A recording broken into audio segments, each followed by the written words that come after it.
Oke, Assalamualaikum warahmatullahi wabarakatuh. Selamat siang kawan-kawan. Berjumpa lagi denganku Dedel Panis Pandi di channel Mantilu ID ya. Hari ini aku ingin share ke kalian tentang pengalaman-pengalamanku yang ada di dunia keperawatan. Hari ini aku ingin share ke kalian tentang perbedaan program studi yang ada di keperawatan ya. Oke, langsung aja. Aku introduksi dulu ya. Aku lulusan dari Universitas Muhammadiyah Tasikmalaya. Aku pas pertama dulu masuk S1 keperawatan dulu, lalu masuk profesi nurse ya langsung. Jadi masa studiku itu sekitar 4 tahun ditambah 1 tahun ya, sekitar 5 tahun lah. Dari pertama masuk S1 sampai dengan profesi nurse. Oke, aku bahas langsung tentang perbedaan program studi ya. Ya, untuk yang pertama D3 keperawatan. Untuk D3 keperawatan ini dia masa studinya sekitar 3 tahun ya. Beban studinya itu sekitar 116 SKS yang harus ditempuh dalam waktu sekitar 3 tahun tadi. Lalu untuk D3 keperawatan ini yang bikin dia istimewa adalah mahasiswa keperawatan yang ada di D3 itu lebih diutamakan untuk menguasai praktek atau lebih ke arah vokasi ya.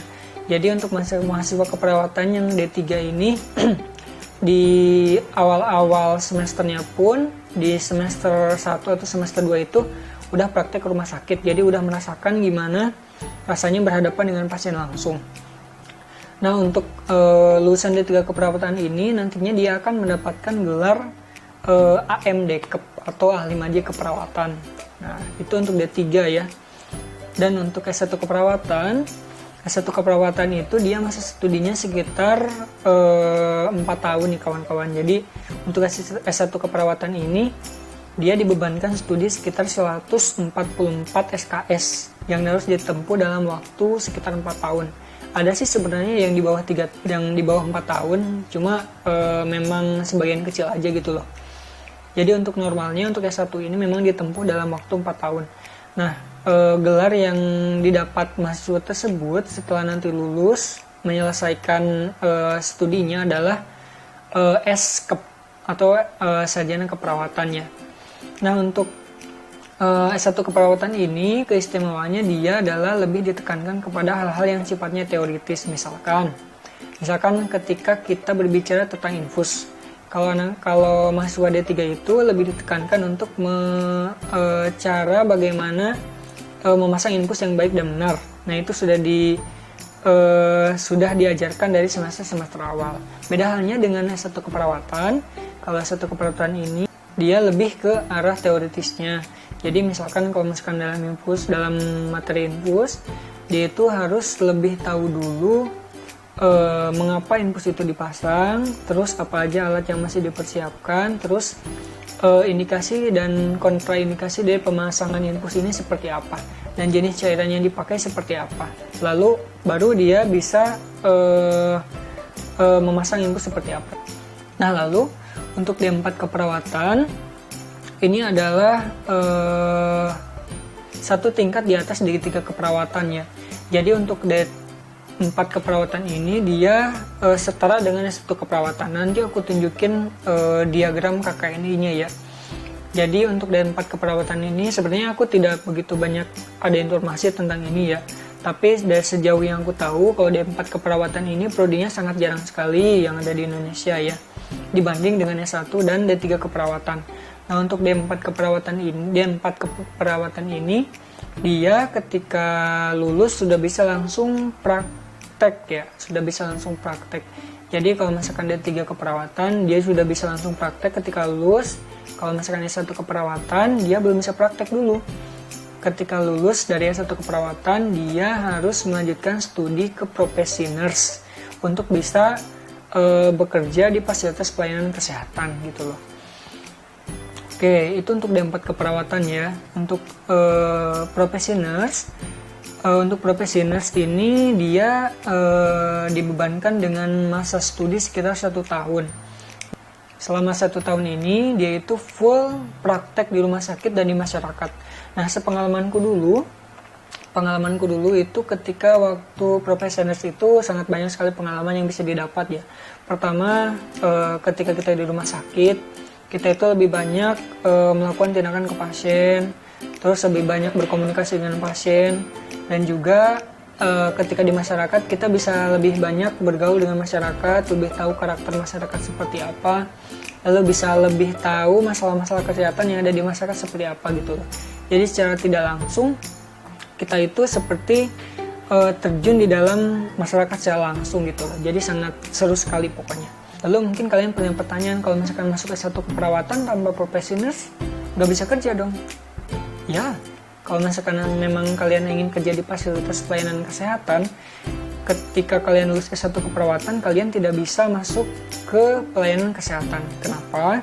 Karena untuk lisensi keperawatan itu, ketika kalian ingin bekerja di fasilitas pelayanan kesehatan, kalian harus punya yang namanya STR atau surat tanda registrasi. Nah, ini bisa didapatkan ketika kalian sudah lulus D3 keperawatan, D4 keperawatan, atau profesi nurse.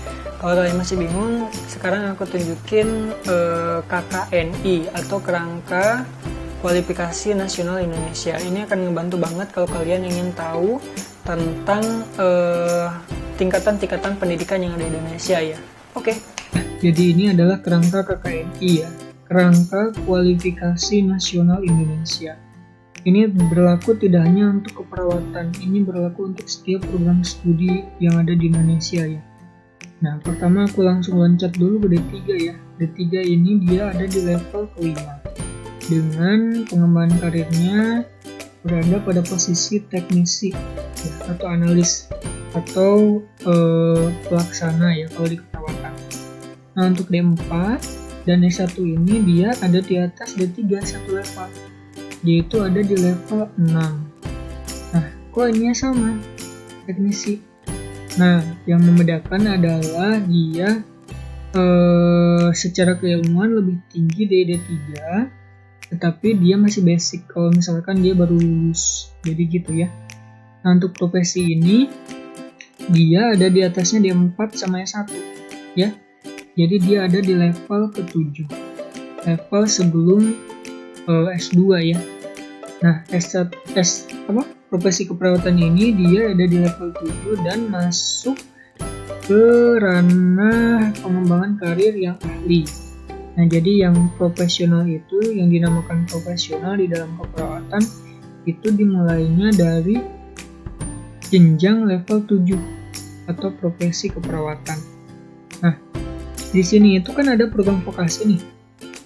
Program vokasi itu mencakup dari SMK nyampe S3 terapan ya, nah itu terapan. Nah, kalau program akademik yang jalurnya ini nih, dari S1, S2 sama S3. Jadi kalau misalkan kalian lulusan S1 keperawatan, kalian bisa lanjut ke S2. Tapi kalau misalkan kalian dari D3 keperawatan, kalian harus masuk dulu ke S1 ataupun D4. Nah, nanti dari sini, dari S1 atau D4, kalian bisa langsung ikut program studi yang S2.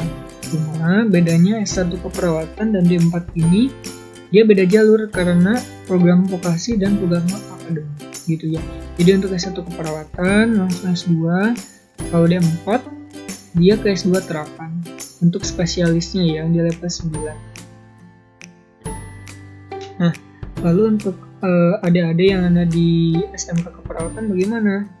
Nah, untuk adik-adik yang ada di SMK keperawatan itu masuknya ke level 2. Nah, level 2 ini di sini belum bisa dikatakan sebagai perawat karena di Undang-Undang Nomor 38 tahun 2014 tentang keperawatan yang berbunyi kurang lebih seperti ini ya. Jadi yang dimaksud dengan perawat adalah dia yang telah lulus dari perguruan tinggi keperawatan. Nah, perguruan tinggi ini yang dimaksud di sini adalah D3, D4, dan ke atas S1 dan ke atasnya ya. Jadi untuk adik-adik SMK ini belum bisa dipanggil atau disebut perawat gitu ya. Oke, udah lebih banyak pencerahan kan sekarang tentang bagaimana cara membedakan D3 keperawatan, S1 keperawatan, D4 keperawatan, dan profesi nurse. Nah, lalu kalau misalkan kalian nanya kepadaku, kalau misalkan gitu lebih baik masuk yang mana? Nah, itu silakan kalian pilih sendiri dengan mempertimbangkan hal-hal yang tadi ya. Lalu satu tips terakhir menurutku, kalau misalkan kalian masuk dunia keperawatan, jangan lupa kalian harus punya tekad yang kuat, karena nggak mudah jadi perawat itu gak mudah ya. Tapi tetap semangat buat kalian yang sedang dalam masa studi keperawatannya. Oke, itu aja vlogku hari ini. Kalau misalkan nanti kalian punya pertanyaan, kalian bisa tulis di komentar ya. Jangan lupa subscribe juga, like, comment, and share ya. Assalamualaikum.